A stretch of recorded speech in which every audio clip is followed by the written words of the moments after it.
no wodi rimɓe no wodi maccuɓe, woɓɓe go inna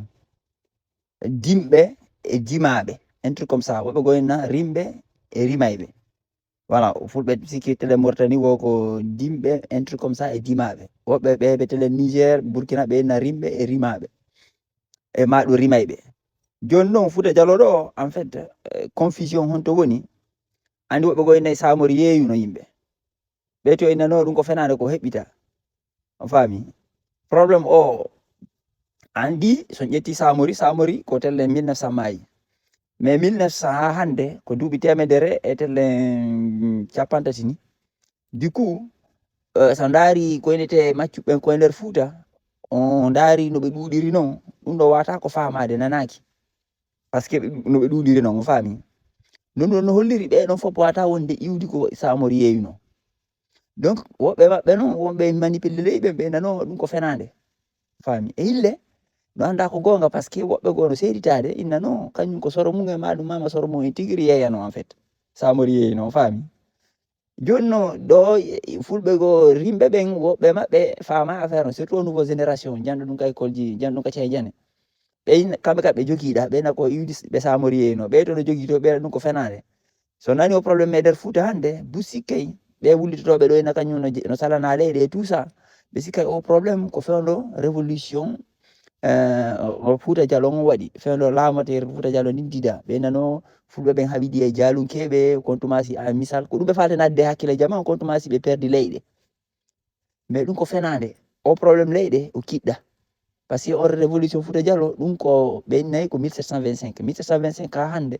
woni ɓuri environ duuɓi temeɗɗe tati. Donc si tawi no on probléme no wodi no Gibon Tumasi hareno heeɓi hareno feeñino, o probléme leyɗe mo yeton ɗo hande ko kesso, hay tan Sékou Touré hade wala ko kesso ni ko telle Alpha Condé ɗo fuɗɗi. Mais woɓɓe kadi daro innano on probléme leyɗe koko ɓen teɓe intotoɓe ɗo jaalunke wullitoto ɓena ko fenade, en fait ina fenade ko gonga. Probléme honto woni o andi manipulation ji busno nder ton. Déjà yimɓe ɓe no ukkidiri ko inte maccuɗo e ko inte jiyaɗo, ko jiyaɗo woni jeeyaɗo, maccuɓe ɓe meeɗaka jeeyede. D'ailleurs so yehi ka rundeji tigiri, par ce que maccuɓe tigiri hotton ko runde inete, mais so yehi rundeji ɗin tigiri yanda en fait nder Fouta goy rundeji ɗin tika wonton, mais rundeji ɗin tigiri on tawa runde nden e miside nden ma ɗum ka rimɓeɓe wonton e ka maccuɓe wonton, on tawa ko ɓuri kon on tawa ko caangol hay serniɓe, on tawa ko caangol woni kerongol. Donc ɓe maccuɓe ɓe meeɗa maccuɓe tigiri meeɗa heɓde probléme leydi, par ce que hina hay ko woni débat en fait, par ce que ko caangol serni on waɗo menen waɗo min kam mi jeeya ɗon timmi ko caangol serni min. Donc on probléme pose ta ko en fait ɓe wonɓe wultade ɗo on tawa kamɓe ɓe non hay ɓawa hokgo amen gomin jeeya, jenteɓe moƴƴi ko ɗum ɓe toujours ɓe wolta ɓen hay ɓawa hokgo amen gomin jeeya, par ce que justement maɓɓe ɓen ko ɗum wiɓe ɗe jonna ɗe luuɓa leyɗe e remu, kono andi o nouveau génération ɗo ɓaydi ɓaleji ɗin ɓaleji maninkaji ɗi jooɗo innaɓe no andi ɗum ɓe yarno mama mon ɓen nasi ɓe manipule ɓe hakkille, ɗum ko fenade. Et pourtant hara ko mama maɓɓe tigi yeytinoɓe ɗum no ɗe leyɗe ɗa e luuɓa ɗe ka remen, ɗe leyɗe ɗa hay ngo ɓawa goɗɗo to sa hewti ɗo e jeeya. Kono nouveau génération jan ɗum ka Conakry e ka Ceejane won ɗum kadi extérieur, ɓe to ɓe heeɗo ko ɓe to wolta ko ɓeɗo manipule ɓe sikka ɓe mama maɓɓe ko tawiri mara leyɗe ko parce que mama maɓɓe ɓen ko folanoɓe tan révolution Fouta Djallon yani 1725 ko laamotere Fouta Djallon didete non, alors que c'est pas ça. ɓe mamaɓe maɓɓe ɓe mon ɓe wultade wi leyɗe ko iwdi jiya ɓen non, iwdi sodanoɓe ɓen, faami, par ce que ha sa soodi goɗɗo a werray mum e leydi ma ɗum haɗo sodugo ngon ƴetta leydi mum seeɗa joƴƴina ɓe e place on, kono haray e bon haray ɓaytare ɓe ɗuuɗa, donc soɗaɗo soɗano haray kanko tum haray o ɓitta so jonnama ɗo parcelle ji haray say haray noon janɗanimo, kono tantiraɓe makko men taniraɓe tantiraɓe makko ɓe tawa ɓe ɗuuɗi joni haray ɓe ɓitti, ko ɗum woni o situation hande en fait o ko nde ɓe mari probléme leyɗe ɗum ko gonga, ko woni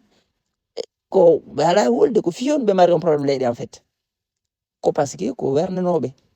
ko sodanoɓe, joni noon ko ɓen kan non hari soduɓe ɓen ma ɗum hoɗo sodugo ngo ma ɗum kamɓe soduɓe ɓen, par ce que har woɓɓe go mottodira e soodida nde wotere, par exemple fulɓe rimɓe go mottodira desida yo soodu en groupe, joni noon si ɓen addama mo be fayda mo soodi on koye inde makko notoyto, donc sa sodama ɗo automatiquement sa soodi ɗo man ko yette Diallo an kadi ko a Diallo, ko ɓen woni ɓen yeton hande no itta inɗe jallo ɗen, inɗe fulɓe ɓen, inɗe bari en e mum, ƴettita inɗe Camara, inɗe Kante, inɗe Dumbuya, ɓe ƴettita ɗen inɗe. Ɗum non ko gonga maɓɓe e ɓe no moƴƴi sa, par ce que en fait hari ko wonɓe notorade inɗe sodunoɓe ɓen kono hina inɗe maɓɓe en vrai ko ɗum e nder ko boni hara ko moƴƴi no woodi en fait ɗen inɗe ɗe ɓe woni ɓorade ɓe jeyaɗe kono maccu ɓen tigga rundeji ton ɓen fof ko yettoje fulɓe mari te kadi ɓen o ndaara tan inɗe maɓɓe ɗen ko wano Yero, Paate, Samba, Tenen, Juma, Alkamisa ko sifa ɗen inɗe ɓe jogii o faami ndaare ɓe wonɓe wadde o mouvement koynte jalonke fof on tawa ko yette Kanté, Koulibaly, ɗuma hono de Camara, Mara ko sifa ɗe yettoje on ɓe jogii ɗen ko yettoje ɗe sendude ɗe ngene e maninka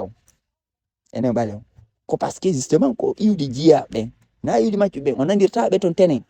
on nanirtaɓe ton Yero, on nanirtaɓe ton Paate ko ɓuri kon bon inetake exception ala par ce que manipulation wi busno woodi kono runde ɓen tigtigiri on tawa e leyɗe maɓɓe ɗen e leyɗe yindaɓe rimɓe ɓen on tawa wonde ko ɓuri kon ko canɗi hay serni ɗum faami ko canɗi hara e wonki erol ngol sax donc maccu ɓen tigiri Fuuta ɓe mara ɗin probléme ji en vrai leydi ɓe meeɗa habde probléme leydi et puis maccu ɓen tigiri Fuuta no jeeya e ɓurɓe marde jawdi sa e nder Fuuta faami ko won tum ɓe feññinta ɓe andinanke oyi koɓe maccu ɓe ça le probléme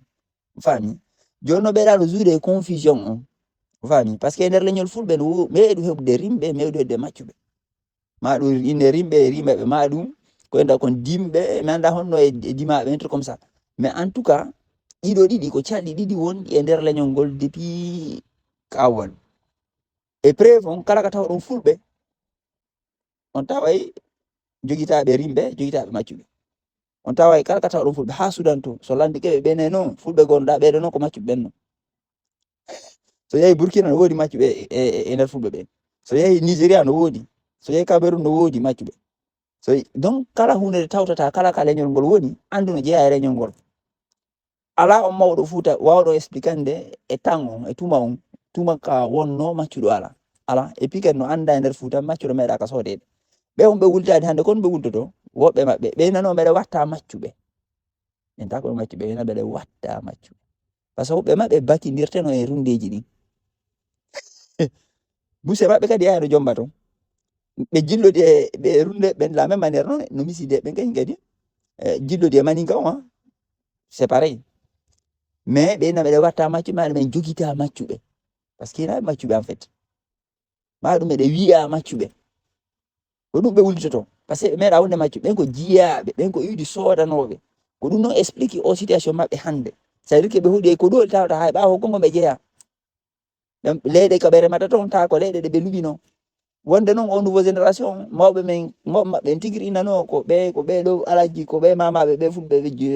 miside jooɗiɓe ɗo ko ɓe lumnoɓe ɓe fulɓe ɗo lumnoɓe nde leyɗe kono nouveau génération rennano ɗum ko fenade ni et pourtant ko gonga